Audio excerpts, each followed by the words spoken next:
Hey guys, Adrian here with Sharon's and Shenanigans. All right, happy Valentine's Day. What better day than to give a tip on feelings, how to feel them, right? We all have them. They're running. Today is full of love. So, all right, how to feel feelings. They're hard to feel. We have them. We don't like a lot of them, but they don't go away until we feel them. I found that is one of the bigger things, right? Is that we can say, well, you have to feel your feelings.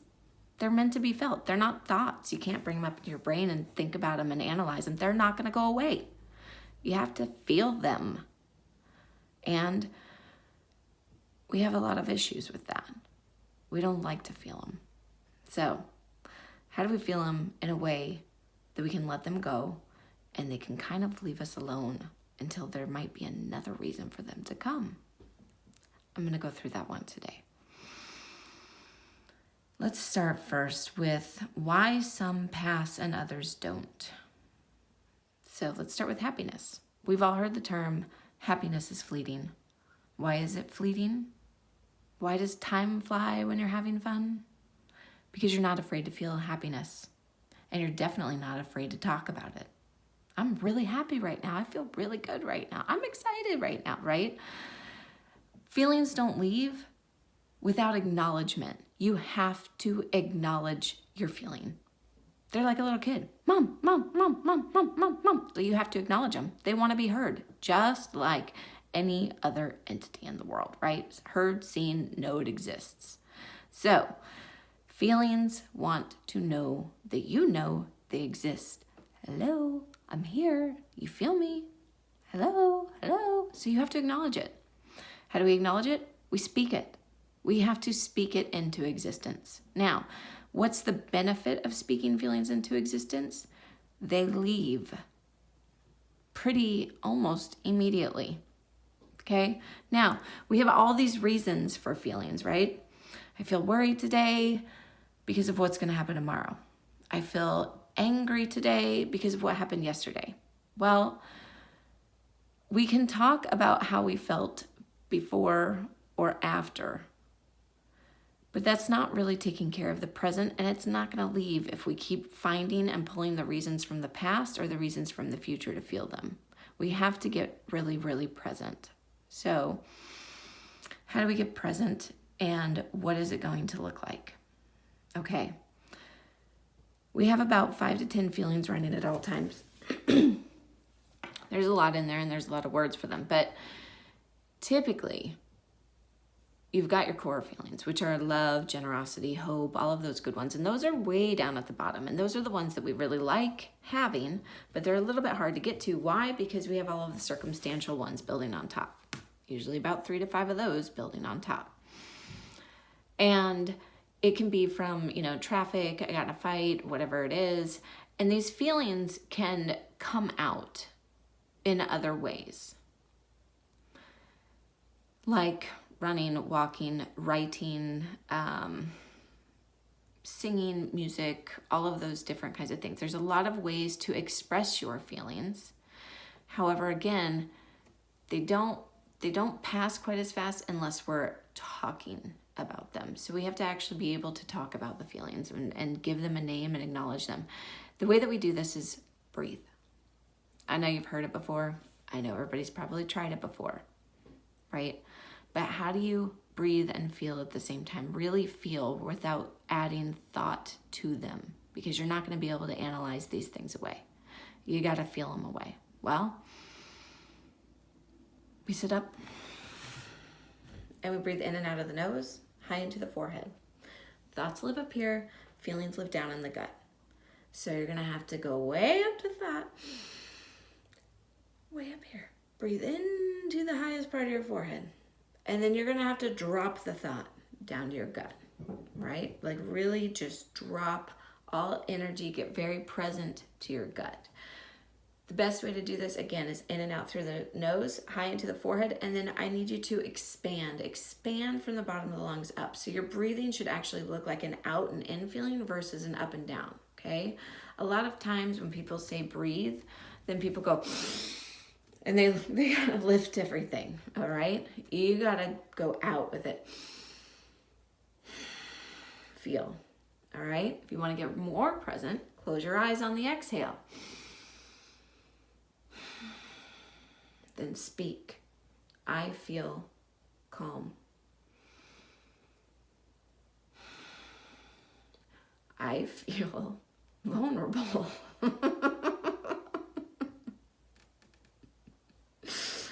I feel vulnerable. I'm talking to a camera. It's pretty vulnerable. It's by far the biggest shenanigans I've ever had. I can do funny stuff anywhere. I can do funny stuff in front of a camera, but it's really hard to talk to one. Okay, I'm making that up. It's not that hard to talk to one, but it feels really weird talking to one when no one else is in the room, when no one else is at my house, and when I have no idea if anyone else is on the other side. Okay, I'm just gonna feel that one for a minute.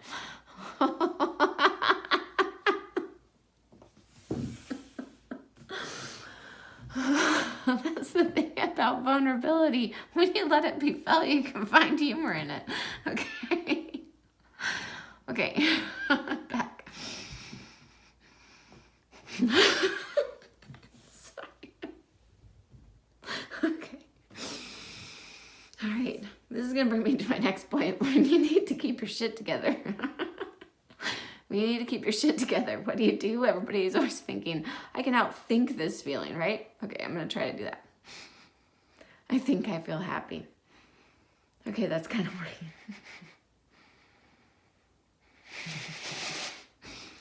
Here's another trick. Stand up straight. Okay, that really worked. All right. Standing up straight works. A lot of times we think mind over matter, but other times it's actually matter over mind. You change your matter, you change your mind. I do this with my kids all the time. When they're in a grumpy mood, I actually grab them and I roll their shoulders back and I force them to stand up, and then they just start laughing automatically. Why? Because you cannot feel bad standing up straight. You can't feel one of those weird emotions that are uncomfortable, like vulnerability, when you're standing up straight. It really actually helps clear everything out. Instead, you feel powerful. You know, you come back to strength and power, those kinds of feelings. So standing up straight really, really works. And that is a good one for when you need to keep your shit together. It's funny because I got this from David Snyder, by the way, who's an NLP coach, but I was just watching one of his videos one day and I was, oh, that is fantastic. It works with toxicity, it works with negative emotions all the time. Now, if you pull back in a thought, like if I tried to pull back in vulnerability right now, then this is total proof. Then your body has to adjust, which I'm sure you just saw happen, right? I was up, I was straight. When you pull back in vulnerability, my body keeps adjusting to it. My shoulders come back down, my head kind of falls, my stomach kind of rolls and clenches, right? So when you're up nice and straight, like I can't pull in that thought. But the moment I start talking about it and I really start thinking about it, it gets pulled in and my body starts adjusting to it. So you want the thought to leave, or you know, that the fact that the feeling's coming up and your thought is starting to think about it, you control your matter, because it will control your mind. Okay, you start letting your mind drift, it'll start controlling your matter, and then you're going to feel even worse about whatever it is you're feeling. So remember, thoughts and feelings, they live in different spaces and they're constantly trying to collapse. Okay, if I think about vulnerability, then I'll start to feel vulnerability. If I force myself to feel tall and powerful, then I'll start to think tall and powerful. Okay, so that's a good example of how those two connect. That is a very good keep your shit together trick. Now, the other one is this. If you're having a day when you know that you have a nagging feeling and you don't know what the feeling is, right? Like there are times when I'm with my kids and I'm on total sensory overload, but I don't really have any kind of reason. I'm not really mad about anything. I'm just overwhelmed. Then one of the easiest ways, or if there's something else, sometimes I'm with my kids and I just want to cry, but I don't know why. One of the easiest ways to get present to this feeling so you can speak it into existence and let it go is to ground yourself. Take off your shoes, get on the ground, get on your knees, get on all fours, lie down, go outside, get even on the grass. Ground yourself. The moment that you ground yourself, I promise you're going to get very present to your feeling and you will be able to express it in a way, right? They need to be felt, they need to be spoken of, and they need to be let go of. So it's something you can become very present to. The more you ground, the more you can say, I feel sad. I feel happy, right? And these feelings, there's so many living there that they actually sometimes even contradict each other.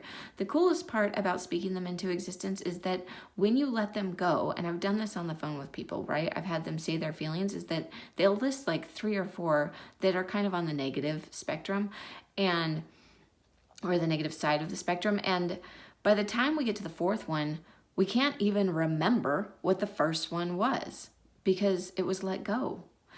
And usually after the first 3 or 4, we'll do a couple more. And then the people that I'm speaking with will become very, very present to the more positive aspects of feelings. So after they've let those go, they'll be able to kind of, all right, now I feel happy, and get more to the loving core feelings that we're born in with, all right?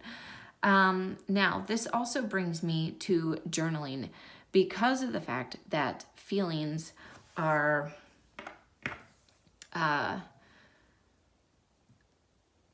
because we want to actually analyze them sometimes, right? So my suggestion is when you're doing it, if you have like a gratitude journal or something, then when you're doing it, or if you're having a hard time with gratitude that day, is that I'll invite your feelings to it.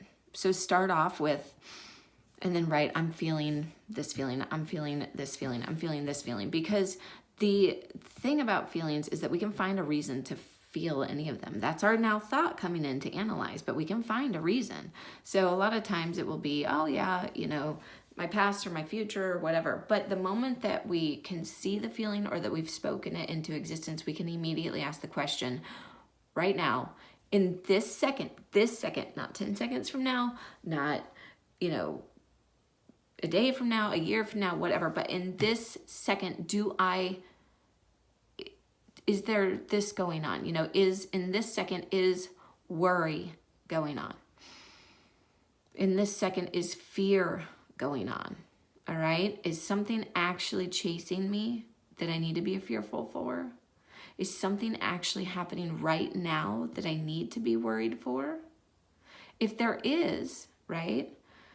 Like with me with vulnerability, there is something going on right now that I can feel vulnerable over. So I can acknowledge that feeling and I can go, okay, I'm gonna now express that one. I'm gonna let that one, be felt.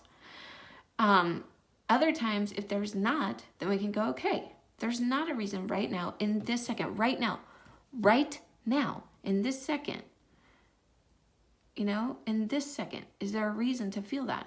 If there's not, okay, let it go. But the biggest thing is acknowledging them. If you want every feeling to be as fast as happiness passes, you have to speak it into existence. You have to say what it is, let it be acknowledged, and then it separates from you. It becomes just your emotion and not part of your being. Here's where we end up getting in trouble with these, because when those two collapse and come together and you start saying things like, I am mad, it is now of you. You are that, right? But the moment that you can say, I feel mad, it's now separate. There's me, I am, and then there's feel, I feel, okay? So So it's very important to separate those two, because when we're discussing things with each other, we want to be able to talk about our emotions and not be of our emotions. So, all right, I'm reaching the 15-minute mark, and I really don't want to go too far beyond that. I will I'll try to think if there's anything I left out, and then maybe get back to you guys tomorrow on any more of it. But I think that that covers the majority. So, again, acknowledge your feelings. All right. The good thing, like I said, about gratitude journals is that once you write down the 3 circumstantial feelings that you're having, it's very easier to get to the gratitude. All right. And then you can, write 3 to 5 things with gratitude. And those are great things to do. Gratitude journals are awesome. Love them. Okay. All right. That's that. Have a happy Valentine's Day, and I will get back to you soon. Bye.